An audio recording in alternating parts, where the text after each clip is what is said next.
Praised be Jesus and Mary. Allow me to praise you, O most Holy Virgin, with my personal commitment and sacrifice. Allow me to live, work, suffer, be consumed, and die for you, just for you.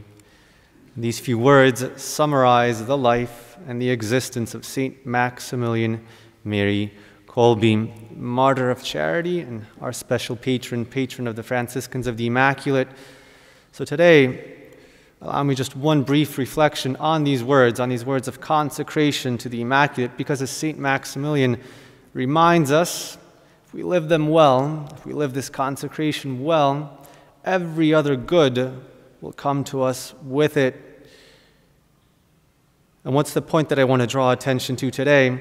If we look at at the saint's life, at the end of his life especially, we find that precisely when humanly speaking, he was most needed, when his two cities of the Immaculate most needed him, when the Night of the Immaculate, when the Apostolate needed him most, precisely when humanly speaking he was most indispensable, Our Lady put the sincerity of his consecration to the test. St. Maximilian died, laid down his life, when from a human viewpoint he was most necessary, and he shouldn't have done it. He could have protested, to God and to Our Lady, I'm indispensable to the apostolate. The Knight needs me. My friars need me. The missions need me. I'm too important to die. But he didn't. He did not. Instead, all he could think on that day in late July of 1941, when he offered his life for a fellow prisoner, all he could think was, I'm a Catholic priest. He thought it. He said it.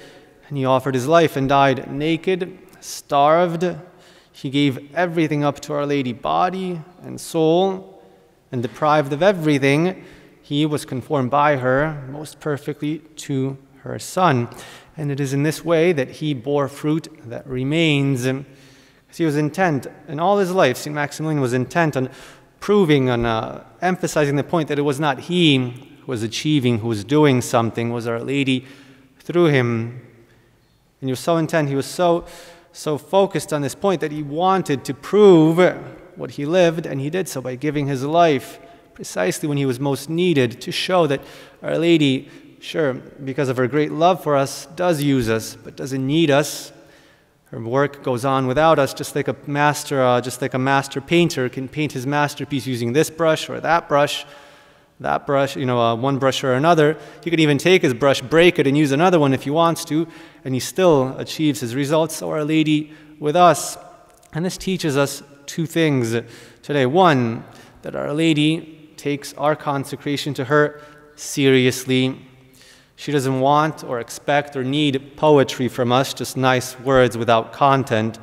No, she really wants, expects from us commitment, a responsible, faithful, trusting commitment. And two, once we make that commitment, we will be asked to live up to it. We will be asked to live up to the words of that consecration, to live its content, painfully, even very painfully perhaps when we least expect it, in the way that we least expect it, and perhaps in a way that goes most against our self-love. And only in this way, if both condition 1 or 2 are fulfilled, will our consecration be true, be faithful, be fruitful. Only in that way will we become useful instruments to Our Lady. And if we look at St. Maximilian's writings, these words, allow me to praise you, Most Holy Virgin, they appear late, only in the April 1938 edition of the Rycerz Niepokalany, of the Night of the Immaculate. We don't know when this prayer was composed. It must have been very early, but we can be sure, and this we can be 100% sure of, that St. Maximilian started living this consecration very early on, long before then. St. John Paul II reminds us in the words of his homily for the canonization of St. Maximilian, the saint prepared for this definitive sacrifice by following Christ from the first years of his life in Poland. From these years comes the mysterious vision of the 2 crowns, one white and one red. From these our saint does not choose. He accepts them both.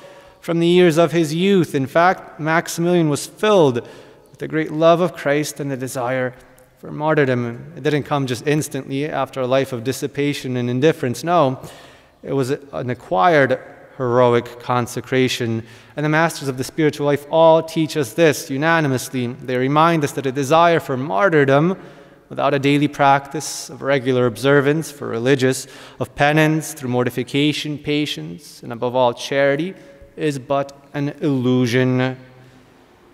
A desire for martyrdom without a daily practice of penance, mortification, self-abnegation, patience, above all charity, is but an illusion, and sooner or later that illusion will end in a shipwreck, in a disaster, but it will end.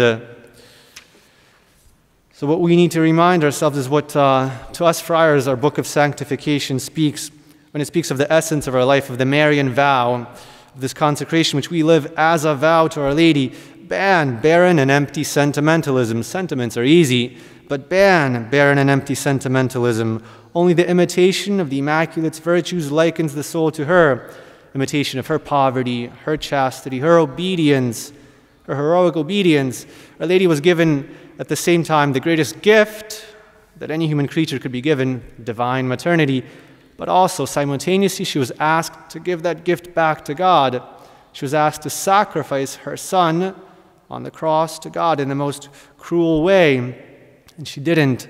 And she didn't, step back from the pain, from the heroism of this sacrifice. She gave to God everything, perhaps what she least expected and what she would have to give to him, but she knew well the prophecies. The same gift that was most dear and precious to her, she gave back to God. And that's how she became co-redemptrix of the human race, mediatrix of all graces, our spiritual mother, queen of heaven and earth. And so it must be with us. We must imitate her in her virtues.